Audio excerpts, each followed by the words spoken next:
لبیک یا حسین، لبیک یا عباس۔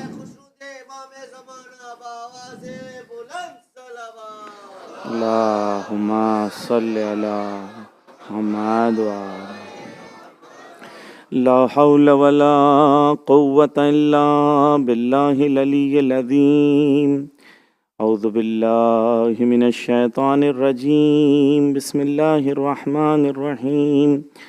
الحمد للہ رب العالمین، ثم الصلاة والسلام علی اشرف الانبیاء والمرسلین وخاتم النبیین بالقاسم محمد، اللہم صلی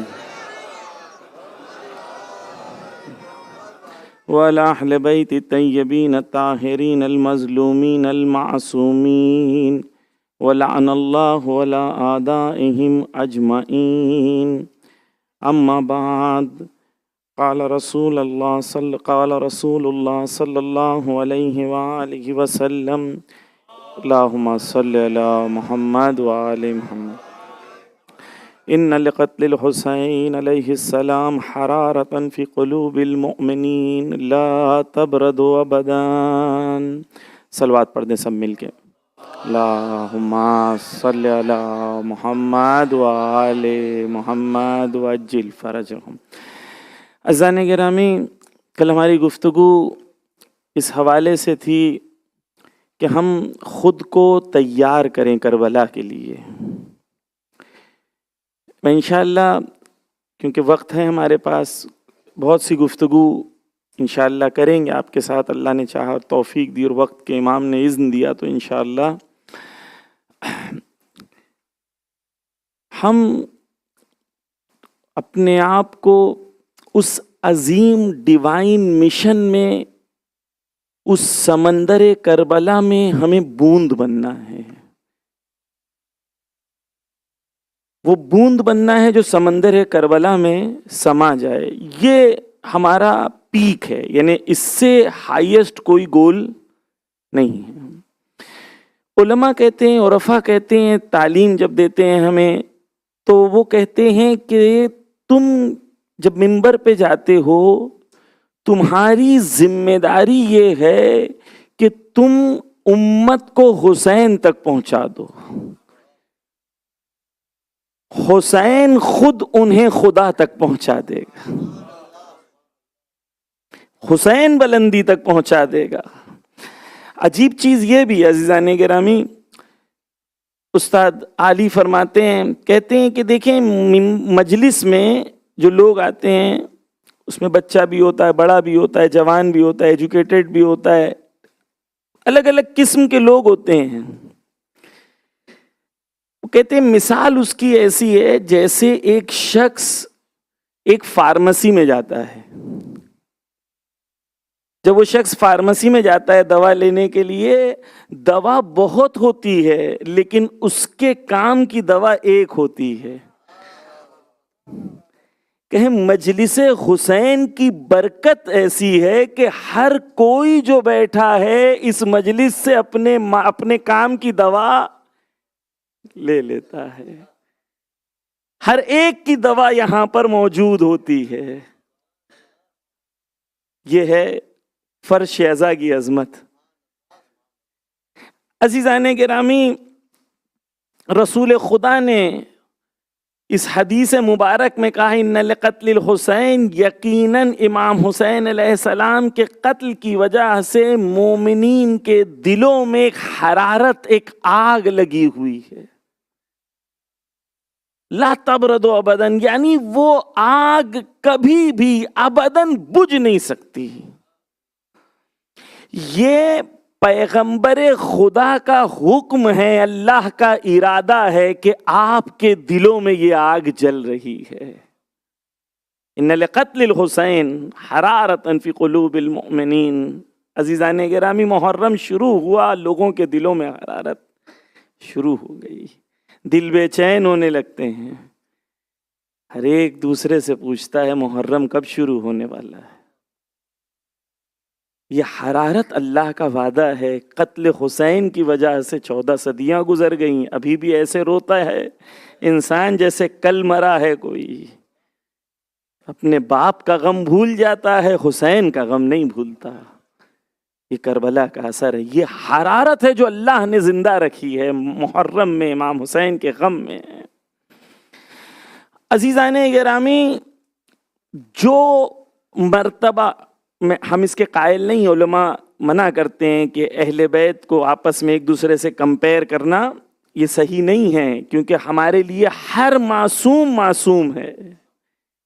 اور نظر علماء کی یہ ہے کہ جو معصوم اگر اس زمانے میں ہوتا تو وہ وہی کرتا جو اس معصوم نے کیا ہے. لیکن حسین کا مرتبہ شہادت کی وجہ سے عظیم ہے. استاد انصاریان اپنی ایک تقریر میں فرماتے ہیں کہ ایک شخص آتا ہے امام کے پاس اور امام کے پاس آ کے کہتا ہے مولا ہم آپ سب سے محبت کرتے ہیں، لیکن جو محبت حسین ابن علی سے کرتے ہیں اتنی کسی سے نہیں کرتے. کہہ رہے ہیں کیا میرا ایمان صحیح ہے مولا؟ کہا تمہارا ایمان صحیح بھی ہے اور کامل بھی ہے. عزیزان گرامی، ایک مثال دوں آپ کے ذہنوں کو قریب کرنے کے لیے. خدا آپ سب کو کربلا کی زیارت نصیب کرے انشاءاللہ، 40 میں زیارت کی کربلا نصیب کرے انشاءاللہ. میں نے کہا کہاں جا رہے ہیں آپ زیارت کے لیے؟ کربلا. لیکن وہاں نجف بھی ہے، کاظمین بھی ہے، مولا علی کا روضہ بھی تو ہے. مولا علی سے بھی تو آپ محبت کرتے ہیں. لیکن ہر انسان کہتا ہے میں کربلا جا رہا ہوں. ہر انسان کہتا ہے میں کربلا جا رہا ہوں. ارباب ازا خاص معصومین نے تاکید کی ہے، انتظام کیا ہے، حدیثیں بیان کی ہیں اس عظمت کربلا اور محرم کو اس یہاں تک پہنچانے کے لیے. کسی بھی امام کی شہادت ہوتی ہے ہم کربلا کا ذکر ضرور کرتے ہیں. دن عید کا ہے، معصوم کہہ رہے ہیں زیارت حسین پڑھو. عزیزان گرامی اہمیت سمجھیں. بس یہ کل بھی میں نے ذکر کیا، آج بھی ذکر کر رہا ہوں، تاکید کر رہا ہوں اس بات کی کہ یہ ذکر حسین اور یہ مجلس عزا، یہ فرش عزا، اس کی عظمت سمجھتے ہوئے اسے سمجھیں. عزیزان گرامی، معصوم سے حدیث ہے، معصوم فرماتے ہیں کلنا سفن النجات لکن سفینۃ جدی الحسین اوسع و اسرع. معصوم کہتے ہیں کہ ہم سب سفینہ نجات ہیں، تمام معصوم. لیکن معصوم کہہ رہے ہیں کہ ہم میں سے سب سے تیز اور سب سے وسیع جو کشتی ہے وہ حسین ابن علی کی ہے. لبیک یا حسین، لبیک یا حسین، لبیک یا حسین. بس عزیزان گرامی غور کریے، کشتی نجات تمام معصوم ہیں، لیکن سب سے وسیع اور سب سے سریع، سب سے تیز حسین ابن علی ہے. خوب آپ دیکھ لیں، اس وقت ہم جب یہاں بیٹھے ہیں پوری دنیا میں ہر امام بارگاہ میں یہ کشتی نجات کھلی ہوئی ہے. اس میں کشتی نجات میں لوگ وارد ہوتے ہیں. کتنے وارد ہو سکتے ہیں؟ کہا کوئی گنتی نہیں ہے. جس شہر میں دنیا میں ڈھونڈو کشتی نجات کھلی ہے. کہا کتنا جلدی، کتنے تیزی سے انسان کو شفا ملتی ہے، اس کے روح کو شفا ملتی ہے. کہا 2 لمحہ روتا ہے، آنسو نکلتا ہے، معصوم کہتے ہیں گناہ بخش دیے گئے. سری. عزیزان گرامی، میں لیکن ایک مثال جوانوں کے لیے دے دوں تاکہ بات کلیئر ہو جائے. دیکھیں ہمارے یہاں روایتوں میں ہے، دعاؤں میں ہے کہ اہل بیت سے 3 ٹائپ کے لوگ، اہل بیت سے ان کا رشتہ ہوتا ہے، کنیکشن ہوتا ہے. ایک وہ جو آگے نکل جاتے ہیں، ایک وہ جو پیچھے رہ جاتے ہیں، اور ایک وہ ہیں جو کشتی میں سوار ہو جاتے ہیں. غالباً دعائے رجب کے اندر ہے. 3 قسم کی کیٹیگری ہیں. ایک جو آگے چلے گئے، تو کشتی میں اگر کوئی آگے چلے جائے اور کشتی میں سوار نہیں ہو تو وہ بچے گا نہیں، وہ غرق ہو جائے گا. اگر کوئی یہ کہے کہ نہیں کشتی تو بہت اچھی ہے لیکن میں نہیں سوار ہو سکتا، میں اس لائق کا ہوں، وہ کہاں میں کہاں، اور پیچھے رہ جائے تو کیا یہ بچے گا یا غرق ہوگا؟ بتائیں. بس کامیاب کون ہوگا؟ جو کشتی میں سوار ہوگا. کشتی نجات ہے اس لیے تاکہ سوار ہو. ایک جگہ اعلان ہوا کہ بھائی یہاں پر ایک کشتی بن رہی ہے، ایک ٹرین ہے یا کشتی بن رہی ہے، یہ فاسٹسٹ ہے. مثلا اب میں یہاں کے بارے میں نہیں پتا، لیکن اسی مثال کے طور پر یہاں سے اگر زانزیبار جانا ہے تو یہ 10 منٹ میں پہنچا دے گی. کہا فری بھی ہے، پیسہ بھی نہیں ہے، اور کہا کتنے لوگ بیٹھ سکتے ہیں، کہا ان لمیٹڈ ہے، کوئی پرابلم نہیں ہے، جتنے لوگ چاہے بیٹھ سکتے ہیں. میں تو بڑا خوش ہو گیا، میں بولا چلے چلتے ہیں. میں نے جا کے دیکھا کہ اس ٹرین کے باہر لوگ کھڑے ہیں، نعرے لگا رہے ہیں، اور نعرے لگانے کے بعد وہ سب لوگوں نے ٹرین کو چوما اور گھر واپس آ گئے. آپ مجھے بتائیں کہ یہ روز 40 دن تک اگر یہ کرتے رہے تو کتنی بار زانزیبار پہنچیں گے؟ بس کشتی نجات اس لیے ہے تاکہ نعرے بھی لگاؤ، سوار بھی ہو جاؤ. حسین کی کشتی آئی اس لیے ہے تاکہ سوار ہو، تاکہ منزل تک پہنچو. کشتی میں سوار ہونے میں ایک چیلنج ہے. چیلنج کیا ہے؟ چیلنج یہ ہے کہ میں جانا تو چاہتا ہوں زانزیبار، لیکن مجھے دار السلام سے محبت بھی بہت ہے. تو میں چاہتا ہوں ایک پیر میرا کشتی میں رہے اور دوسرا پیر میرا دار السلام میں رہے. کشتی میں سوار ہونے کے لیے اپنے گھر کو چھوڑنا ضروری ہے. مشکل یہ ہے کہ حسین کی کشتی میں سوار ہونے کے لیے گناہوں کی دنیا چھوڑنا ضروری ہے.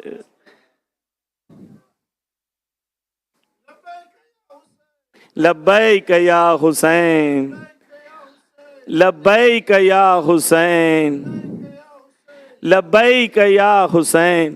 عزیزان گرامی، میں چاہتا ہوں کہ میں وہ دنیا میں بھی باقی رہوں، میرے موبائل میں نامحرم کے کانٹیکٹس بھی رہیں، اور ساتھ میں میرا وہاں پر اکاؤنٹ بھی کھل جائے. یہ دنیا بھی میری چلتی رہے، وہ دنیا بھی میری چلتی رہے. عزیزان گرامی، کشتی میں آنا ہوگا، وہ دنیا چھوڑنی ہوگی. یہ محرم اس لیے ہے کہ کشتی میں آئیں. بس یہاں پر حسین ابن علی کی دعوت ہے، لیکن کہتے ہیں birds of same feather flock together. Hussain کے ساتھی وہ بنیں گے جو حسینی بنیں گے. عزیزان گرامی، انشاءاللہ زندگی رہی تو گفتگو کریں گے موضوع پر، لیکن جو لوگوں نے رسول کا ساتھ چھوڑ دیا تھا جنگوں میں، قرآن مجید کی صریح آیت ہے کہ کیوں ساتھ چھوڑ دیا تھا. کہا کہ گناہوں کی عادت کی وجہ سے وہ لوگ دنیا پرست ہو گئے تھے، اس لیے رسول کا ساتھ نہیں دے سکے. کہیں ایسا نہ ہو کہ وہی گناہوں کی عادت کی وجہ سے میں وقت کے امام کا ساتھ نہ دے سکوں. بس حسین کون ہے؟ کشتی نجات ہیں.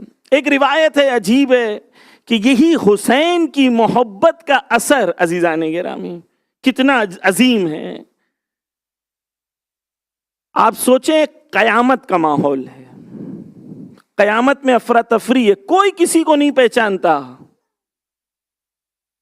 کوئی کسی کو سلام نہیں کرتا, ہر آدمی قیامت میں پریشان ہے. اس قیامت کے دن ایک ندا آئے گی, اذا کان یوم القیامت نادا منادن, ایک ندا بلند کرے گا ایک منادی. کیا کہے گا؟ کہے گا این زوار الحسین ابن علی. اعلان ہوگا کہ امام حسین کے زوار کہاں ہیں. روایت ہے کہ بہت سارے سر اٹھیں گے. کتنے اٹھیں گے؟ کہا لا یحصیہم الا اللہ, یعنی کوئی اس کو شمار نہیں کر سکتا سوائے اللہ سبحانہ و تعالیٰ کے. اتنے سر اٹھیں گے امام حسین کے زواروں کے. زوار صرف وہی نہیں ہے جو کربلا پہنچے, کچھ زوار دل سے کربلا پہنچ جاتے. عزیزان گرامی روایت آگے بڑھتی ہے, منادی ان سے پوچھتا ہے بتاؤ کیوں گئے تھے کربلا, کربلا جانے کی وجہ کیا تھی؟ وہ کہیں گے یا رب آتینا ہو حب لرسول اللہ و حب لعلی و فاطمہ. کہتے ہیں ہم کربلا اس لیے گئے تھے کیونکہ ہم رسول اللہ سے, علی سے اور فاطمہ سے محبت کرتے تھے. وہاں کچھ لینے نہیں گئے تھے, ہمارا مقصد محبت تھا. یہ ارادے کی اصل وجہ تھی. رزلٹ کیا ہوتا ہے؟ رزلٹ یہ ہوتا ہے کہ منادی وہاں سے سزا دیتا ہے, کہتا ہے ھذا محمد و علی و فاطمہ والحسن والحسین. منادی قیامت کے دن آواز دے رہا ہے دیکھو یہ محمد ہیں, یہ علی ہیں, یہ فاطمہ ہیں, یہ حسن ہیں, یہ حسین ہیں. اور کہا دیکھو یہ پرچم تمہیں دکھ رہا ہے, یہ پرچم مولا علی کے ہاتھوں میں ہے. تم سب کے سب زوار امام حسین اس پرچم کے سائے میں آ جاؤ. رسول آگے ہوں گے, پنجتن پیچھے ہوں گے, تم سب کے سب باہم بہشت میں داخل ہو جاؤ. یا علی کربلا کربلا کربلا کربلا. عزیزان یا علی یا علی. صرف یہی نہیں ہے بلکہ اس حدیث میں ہے فَأَنْتُمْ مَعْهُمْ فِي دَرَجَاتِهِمْ, تم کو خدا ان کے نزدیک درجات بھی عطا کرے گا. کربلا جنت پہنچنا اور ہے اور اہل بیت کے نزدیک جنت پہنچنا اور ہے. بس عزیزان گرامی, بس ان گفتگو کا مقصد یہ ہے تاکہ ہمارے دلوں میں حسین ابن علی کی محبت اور عظمت بار بار یہ چیزیں تکرار ہوں تاکہ وہ زندہ رہے. اب چلتے ہیں دوسرے مرحلے میں. خوب, یہاں تک ہم نے سمجھا کہ محبت بہت ضروری ہے, محبت کا اثر بہت ہے, حسین ابن علی سب کو شفا دیں گے. لیکن اس محرم میں اگر مجھے حسینی بننا ہے, حسینی خیمے میں جانا ہے, تو اب سے لے کے 40 دن 40 تک میں مجلسیں کروں گا, میں نوحیں پڑھوں گا, میں ماتم کروں گا, میں سبیلے لگاؤں گا, میں جلوس کروں گا, میں تمام خدمتیں کروں گا. میں کیسے انشور کروں, انشورنس میرا کیا ہے کہ یہ سب جو ہے وہ مقبول ہو. اگر مقبول نہیں ہے, قبول نہیں ہوگی, تو میں کیا کر رہا ہوں؟ سوال ہے. خوب, یہاں سے ہم استاد رفیع کہتے ہیں کہ ہر عمل کے بارے میں، ہر عمل جو ہم کر رہے ہیں اس کے بارے میں قیامت میں ہم سے 3 سوال ہوں گے. لمن، لما، کیفا. جو بھی تم عمل کرو گے، عزاداری کر رہے ہو، مجلس پڑھ رہے ہو، نوحہ پڑھ رہے ہو، ماتم کر رہے ہو، سبیل لگا رہے ہو، ڈونیشن دے رہے ہو، جو بھی کر رہے ہو 3 سوال ہوں گے اس کے بارے میں. لمن، کس کے لیے کیا تھا؟ کس کے لیے کیا تھا؟ خدا کے لیے کیا تھا؟ للہ تھا یا کسی اور کے لیے کیا تھا؟ لما، کیوں کیا تھا؟ موٹیویشن کیا تھا؟ خود پہچانے جائیں یا سنسیئرٹی تھی کہ پیورلی حسین کے لیے کر رہا ہوں؟ کیفا، اس عمل کی کیفیت، اس کی کوالٹی کیا تھی؟ Were you serious about that؟ تو اس پورے محرم میں، پوری عزاداری میں یا پوری زندگی میں ہر عمل سے پہلے یہ 3 سوال امپورٹنٹ ہیں، بیکاز یہاں کہیں بھی شیطان وارد ہو گیا، جتنا زیادہ عمل کرو گے اثر کچھ نہیں ہوگا. شیطان نے انٹینشن تبدیل کر دیا، عمل چاہے جو ہو اس کا اثر نظر نہیں آئے گا. لمن، لما، کیفا، کس کے لیے، کیوں، اور اس کی کیفیت کیا تھی. بس یہ فرش ازا، یہ مجلسیں یہ اس لیے ہیں تاکہ ہمیں سمجھ میں آئے. عزیزان گرامی، لمن کس کے لیے کر رہے ہیں؟ کس کو دکھانے کے لیے کر رہے ہیں؟ ہم لوگ ایک سوشل میڈیا کے زمانے میں رہتے ہیں. لوگ کربلا پہنچتے نہیں ہیں، سیلفی پہلے نکلتی ہے.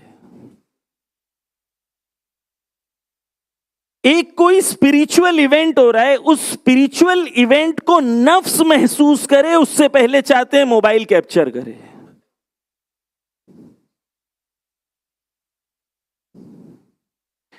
جس ورلڈ میں ہم رہتے ہیں ہم اپنے آپ کو کوشچن کرنا بھول گئے.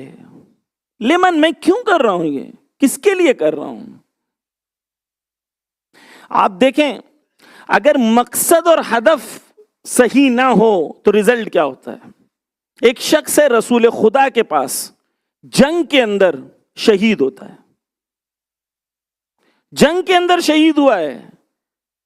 سب نے کہا بڑی عظیم مرتبت ہے. رسول اللہ کہتے ہیں یہ گدھے والا شہید ہے. کہا گدھے والا یعنی کیا؟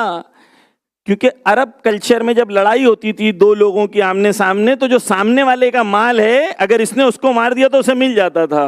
سامنے والے کے پاس ایک گدھا تھا، یہ لڑ رہا تھا خدا کے لیے نہیں، اس گدھے کے لیے. شہید ہوا ہے اللہ کے لیے نہیں، گدھے کے لیے.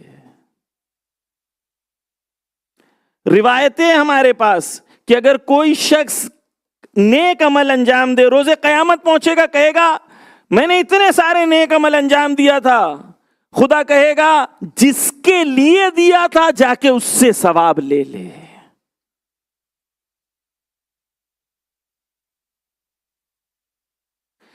عمل کی پیورٹی بہت امپورٹنٹ ہے. معصوم کہتے ہیں جب تم کسی کو کچھ دو تو اپنے ہاتھ کو چوم لو. کیوں؟ کیونکہ تمہارے ہاتھوں سے اللہ سبحانہ و تعالیٰ نے لیا ہے. لیکن عمل کا کرنا آسان ہے، اس کا خالص بچانا، اس کا خالص رکھنا زیادہ سخت ہے. تو پس عزیزان گرامی، یہ تمام جو ہمارے اس ایکشنز ہیں محرم میں، سب سے پہلا اس کا ٹیسٹ اور فلٹر یہ ہے کہ ہم اس کے اندر انٹینشن کلیئر رکھیں. لمن، للہ کے لیے. وَلِلَّهِ مَا فِي السَّمَاوَاتِ وَالْأَرْضِ، زمین اور آسمان کس کے لیے؟ اللہ کے لیے ہے. تمہیں کیا چاہیے؟ علماء کہتے ہیں نماز ہر چیز ادا کرتی ہے.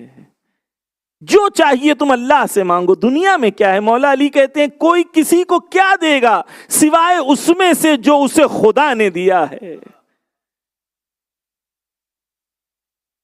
عزیزان گرامی، بس پہلی چیز ہے لمن، پھر اس کے بعد دوسرا ہے لما. یہ کیوں کر رہے ہو تم؟ اپنے آپ سے سوال کرو، what is the motivating factor for you? اور یہ کانٹمپلیشن سے آتا ہے، اپنے آپ سے غور و فکر کرنے سے آتا ہے. وائی کلیئر ہونا چاہیے. Why am I doing this? Why am I reciting this مجلس؟ آپ کی پریز کے لیے، کسی کو خوش کرنے کے لیے، یا اپنی ذمہ داری کو اہل بیت کے سامنے ثابت کرنے کے لیے؟ مجھے اپنے آپ کو یہ آنسر کرنا پڑے گا.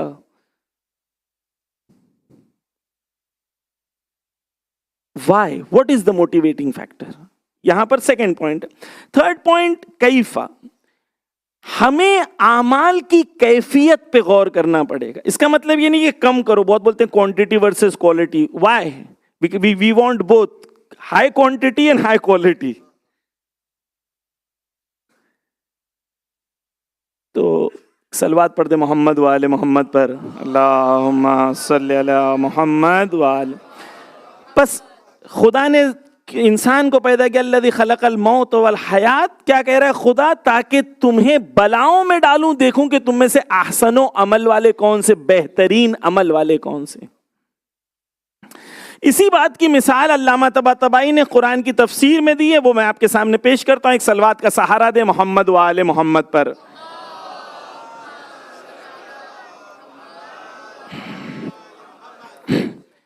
قرآن مجید میں سورہ حشر کی آیت نمبر 18 ہے. یہاں پر خدا کہتا ہے یا ایھا الذین آمنوا اتقوا اللہ ولتنظر نفس ما قدمت لغد.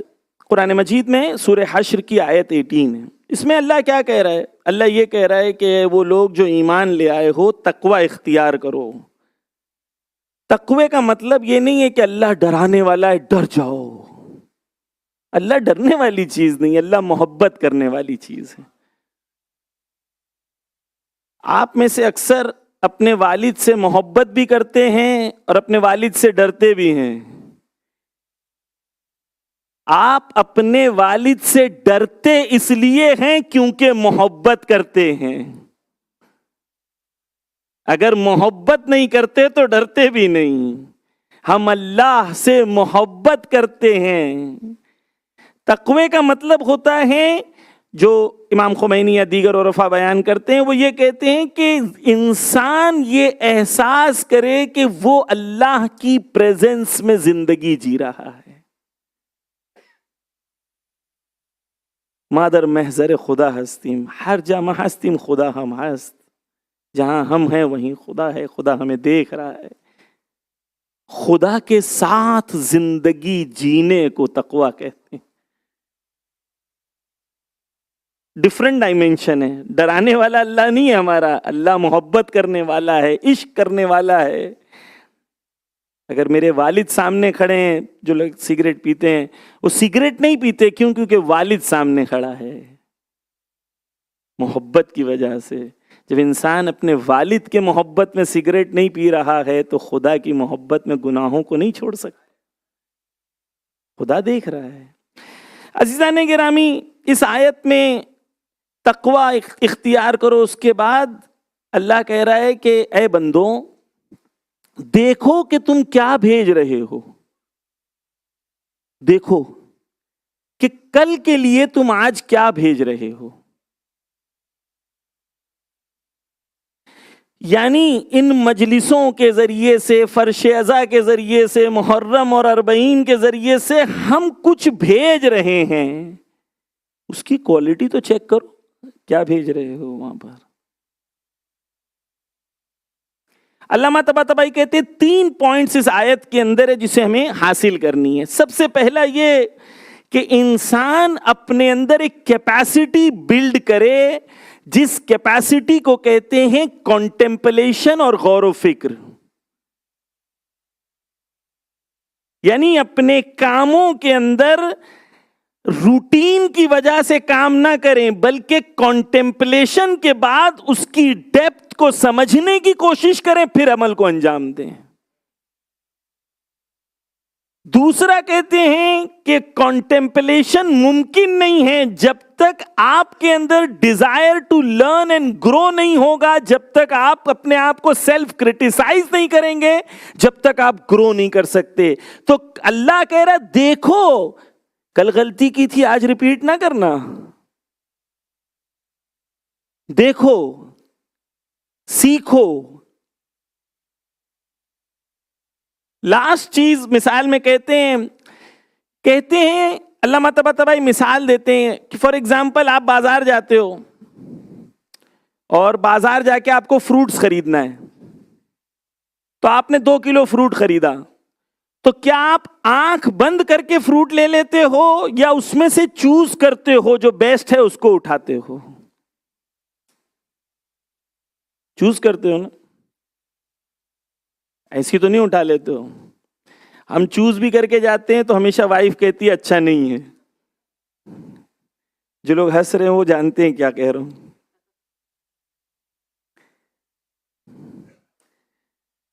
تو چوز کرنا، جس طریقے سے دنیا میں ہم لوگ فروٹس چوز کرتے ہیں، علامہ طباطبائی کہتے ہیں کہ اپنی آخرت میں جو بھیج رہے ہو کیوں ایسے ہی کچھ بھی لے رہے ہو، چوز کر کے بھیجو وہاں کیا بھیج.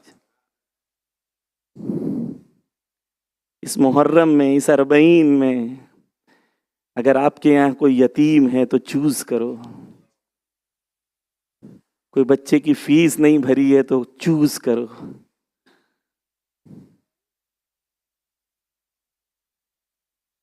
Send the best where you'll need the most. تو ہر عمل نہیں، وہ عمل ماہ محرم میں کریں جو آپ کی نفس کو تقویت دے، آپ کی نفس کو اسٹرینگدن کرے، آپ کو حسینی بنانے میں مدد کرے. کوشش کریں خود حسین ابن علی سے رشتہ مضبوط کرنے کے لیے اکیلے میں بیٹھ کے حسین سے بات کریں. ایسا نہ ہو کہ اتنے ساری ایکٹیویٹیز اور ایونٹس کے اندر مجھے وقت ہی نہیں ملے کہ میں مولا سے 1 to 1 کبھی بیٹھ کے بات کروں. میرا ریلیشن ہونا چاہیے میرے مولا سے.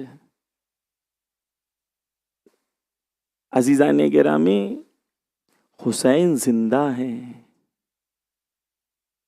یہ مجلسوں میں نکتے کے لیے نہیں ہے، ہماری زندگی کا سینٹرل پوائنٹ ہونا چاہیے کہ حسین زندہ ہے.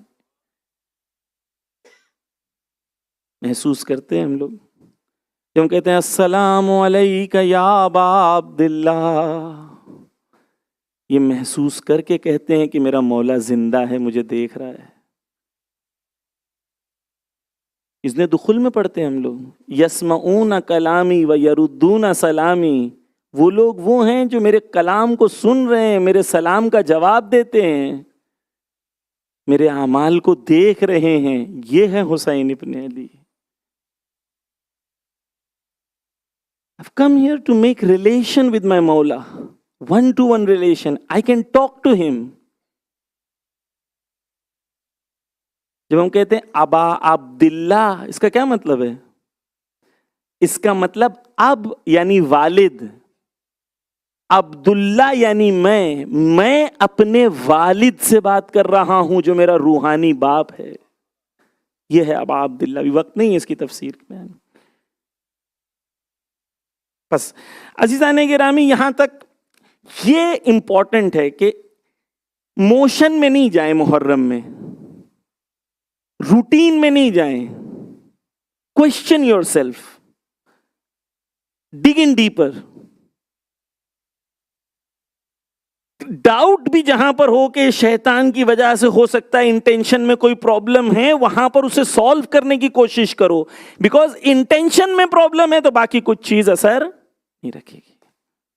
خوب، یہاں تک ہم نے انٹینشن کی بات کی، کل گول سیٹنگ کی بات کی تھی، حسین ابن علی تک پہنچنے کی، ان کی عظمت کی، انٹینشن میں پیورٹی کی بات کی. اب نیکسٹ مرحلے پہ جاتے ہیں. عزیزان گرامی، اگر میں کہتا ہوں کہ میں امام حسین کا شیعہ ہوں، مولا علی کا شیعہ ہوں، حسین بھی کہیں کہ تو میرا شیعہ ہے، بات میں دم ہے. کچھ لوگ آتے ہیں امام حسین علیہ السلام کے پاس اور امام حسین سے کہتے ہیں انا من شیعتکم انا من شیعتکم، ہم آپ لوگوں کے، ہم آپ کے شیعوں میں سے ہیں. امام نے کہا اتق اللہ، اللہ سے ڈرو، کیا بول رہے ہو؟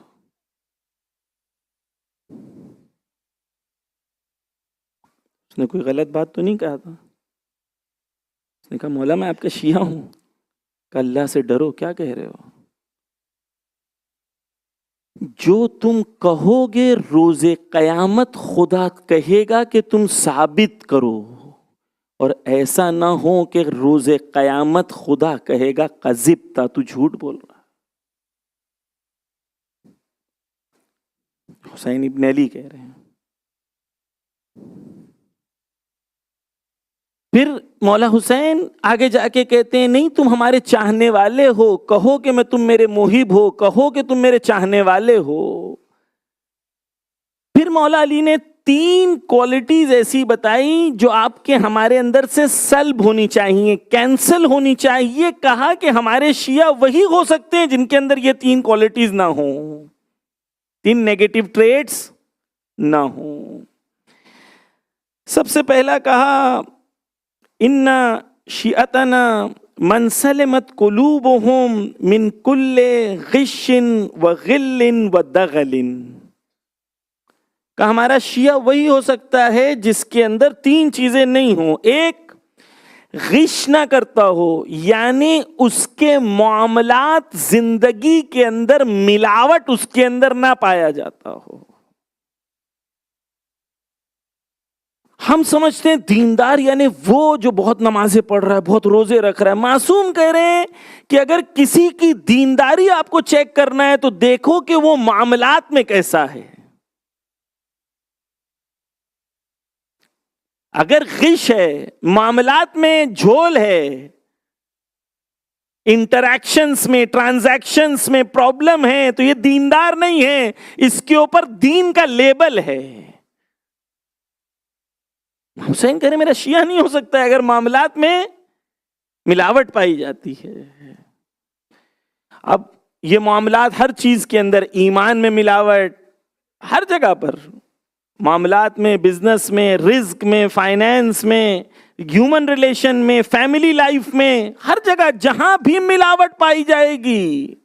سب سے بڑی ملاوٹ اپنی نفس کے اندر ہے کہ شیطان کو نو انٹری تھی، آپ نے انٹری دی، وہاں ملاوٹ ہو گئی. پہلی چیز کیا ہے؟ غش سے بچنا، اپنے معاملات کو پاک رکھنا، آپ کے چاہے رزق کو حلال رکھنا. اگر یہ رزق حلال نہیں ہے تو مشکل ہے، معاملات میں غش ہے تو مشکل ہے. کہا دوسری چیز کیا ہے؟ کہا کہ حسد نہ ہو میرے شیعوں کے اندر. عزیزان گرامی، حسد کینسر کی طرح ہے، انٹرنلی کھا جاتا ہے. امام کہہ رہے ہیں کہ میرا شیعہ یقیناً حاسد نہیں ہوگا، حسد کرنے والا نہیں ہوگا. آپ دیکھیں روایتیں کیسی ہیں. روایتیں کہتی ہیں کہ مومنین، جو مومن ہوگا، ایمان اور حسد کبھی بھی ایک جگہ مل نہیں سکتا. یعنی انسان کے اندر ایمان بھی ہو اور انسان کے اندر حسد بھی ہو، یہ دونوں چیز ساتھ میں مل نہیں سکتی.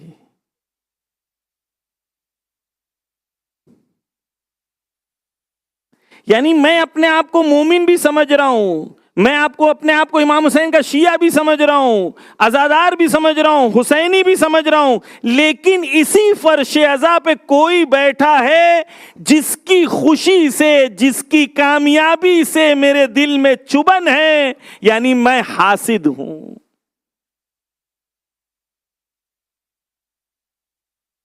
حسد کرنے والا اور ایمان دونوں ساتھ میں جمع نہیں ہو سکتا. عزیزان گرامی، بہت روایتیں لیکن وقت محدود ہے.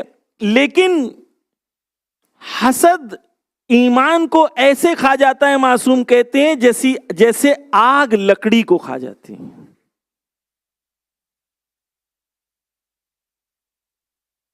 بس اس کینسر سے بچنا ضروری ہے. روایت ایک اور ہے جہاں معصوم کہتے ہیں حسد کرنے والا اس کے پہلے کہ وہ دوسرے کو نقصان پہنچائے ہمیشہ وہ خود کو نقصان پہنچاتا ہے.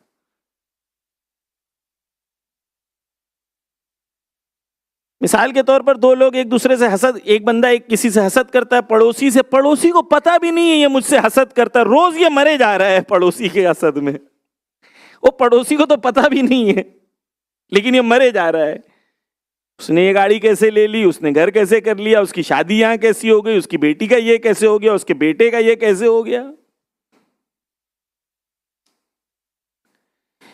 امام خمینی کہتے ہیں ٹیسٹر ہے. کیسے چیک کریں حسد ہے کہ نہیں؟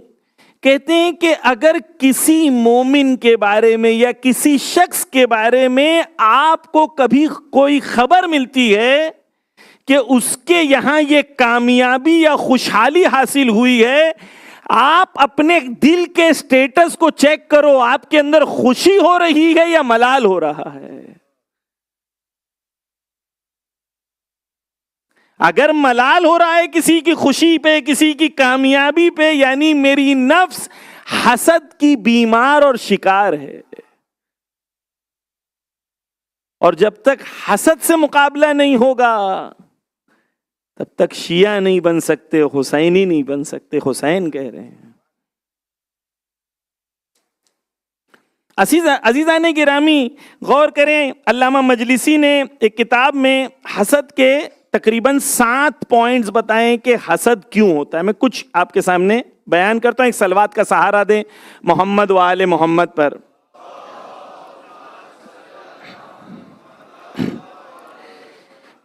میں لسٹ ڈاؤن کروں گا، ایکسپلین تو نہیں کر پاؤں گا، وقت نہیں ہے.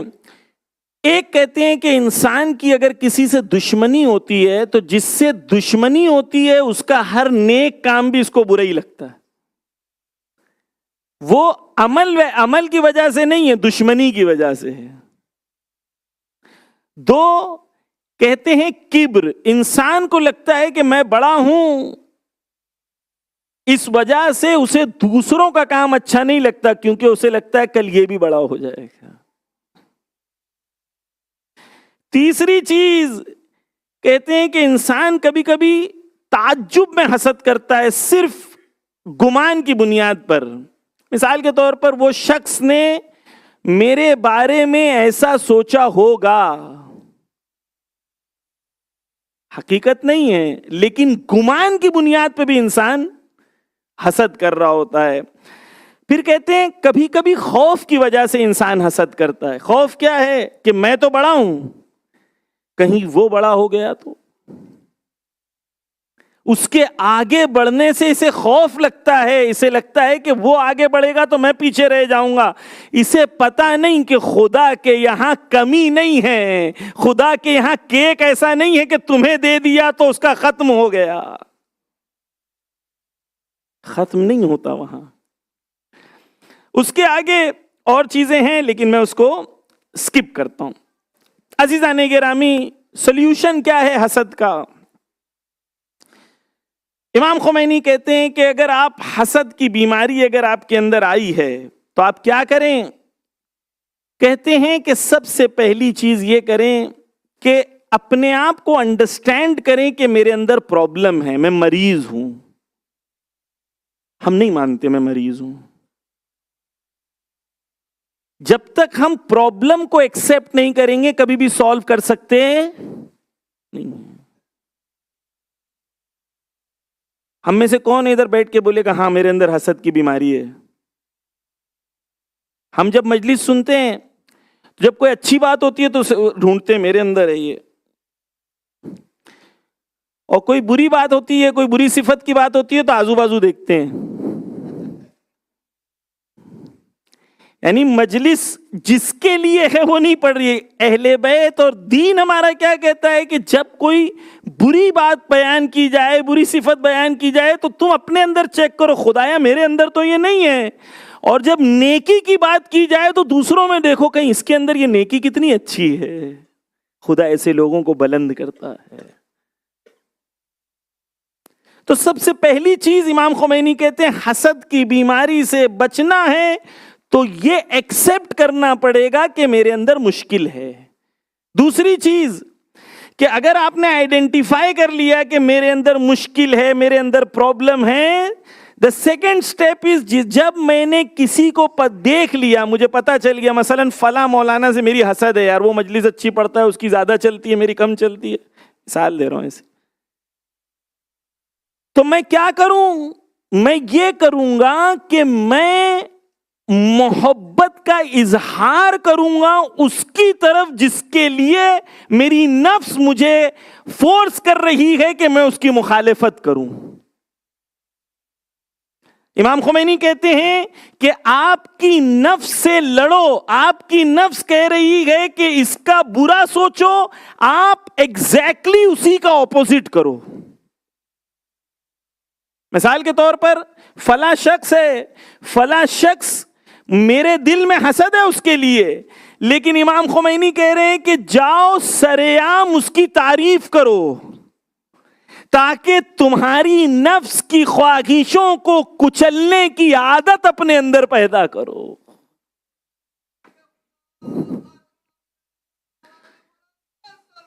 اللہم صلی علی محمد وآل محمد وعجل فرجہم.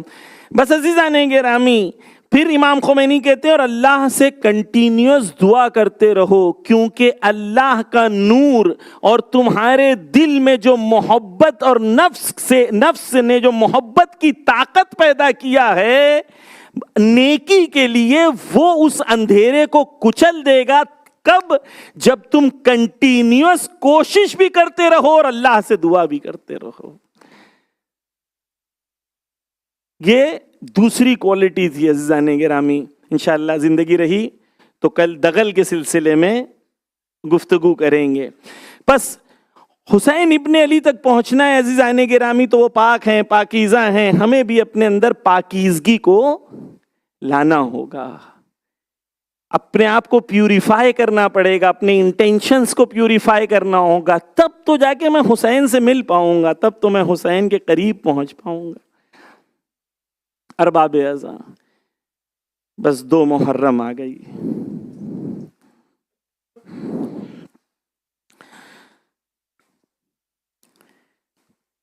دو محرم وہ تاریخ ہے کہ قافلہ حسین کربلا پہنچ گئے. بس قافلہ حسین کربلا پہنچ گیا.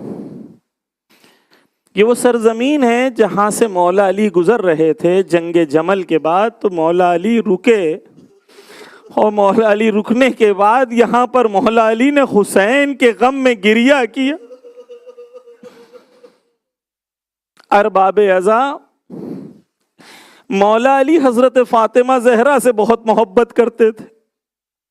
علماء کہتے ہیں کہ جنگ جمل 25 سال کے بعد ہوئی تھی, لیکن جنگ جمل میں ایک بار ایک صحابی نے مولا علی کو دیکھا کہ گوشے میں بیٹھ کے رو رہے ہیں. پوچھا کیوں رو رہے ہو علی؟ کہا فاطمہ کی یاد میں رو رہا. ارباب اعضاء, یہ وہ زمین ہے جہاں پر تمام انبیاء آئے, تمام انبیاء نے زیارت کی. مولا علی نے بھی کہا یہی وہ زمین ہے جہاں حسین کا خون بہایا جائے گا. ارباب اعضاء, 2 محرم ہونے سے پہلے وہ منزل بھی آئی تھی جس منزل میں حسین کا قافلہ اور حسین کے پاس پانی موجود تھا, لیکن دشمنوں کے پاس پانی نہ تھا. حر کا لشکر اس حالت میں پہنچا تھا کہ اگر حسین پانی نہ دیتے تو پیاس کی شدت میں یہ مر جاتے۔ حسین نے کیا کیا؟ حسین نے کہا پانی پلاؤ، سب کو پانی پلاؤ۔ عباس ارے صرف یہ نہیں کہا، کہا گھوڑوں کو پانی پلاؤ، اور کہا اس وقت تک پانی پلانا جب تک گھوڑے خود اپنا منہ نہ ہٹا لے۔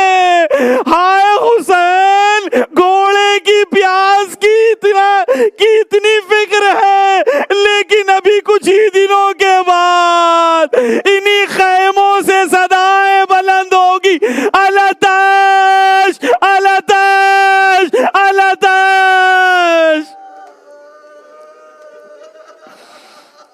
ہار باب ایسا آپ سنتے ہیں نا کہ 8 محرم کو یہ مصائب سنتے ہیں کہ جب حضرت عباس اس خیمے میں گئے تھے جہاں پانی رکھا ہوتا تھا، وہاں بچوں کی کیفیت یہ تھی کہ بچے زمین پہ لیٹے ہوئے تھے، ارے وہ مشکی سے سینے سے لگائے ہوئے، پانی نہیں ہے، کاش تھوڑی ٹھنڈک مل جائے۔ ہار باب ایسا 2 محرم آ گئی، حسین کا قافلہ کربلا پہنچتا ہے، گھوڑا آگے نہیں بڑھ رہا، گھوڑے بدلے گئے، کوئی گھوڑا آگے نہیں بڑھا۔ پوچھا بتاؤ اس زمین کا نام کیا ہے؟ کہا اس زمین کا نام کرب و بلا ہے۔ حسین نے کہا ہاں یہ کرب و بلا ہے، یہ بلاؤں کی جگہ ہے۔ حسین نے کہا یہ وہی زمین ہے جہاں خون بہایا جائے گا۔ اے عزاداران حسین ابن علی، جیسے ہی حسین کربلا پہنچے سب سے پہلے آپ کے بارے میں سوچا، بنی عباس کو بلایا، بنی عباس کے خیمے، بنی عباس کے قبیلے والوں کو بلایا اور بلا کے کہا کہ میں یہ زمین خریدنا چاہتا ہوں، اور میں یہ چاہتا ہوں کہ جب ہم قتل کر دیے جائیں اور دشمن ہمیں دفن نہ کرے گا۔ ارباب اعظم میں نے کہہ دیا، آپ نے سن لیا، یعنی مولا حسین کہہ رہے ہیں کہ ہمارے لاشیں کربلا میں پڑے رہیں گے، دفن نہیں ہوں گے، دشمن کے نجس لاشیں دفن ہوں گے، لیکن اہل بیت کے لاشیں پڑے رہیں گے۔ ارباب اعظم اس قبیلے والوں کو کہا کہ دیکھو جب ہم شہید ہو جائیں تو ہمیں دفن کر دینا، اور جو ہمارے زائر آئے تو 3 دن تک انہیں کھانا کھلانا، پانی پلانا۔ ہائے حسین جو پیاسا شہید ہو گیا، لیکن زواروں کے لیے کہہ رہا ہے 3 دن تک پانی پلانا، کھانا کھلانا۔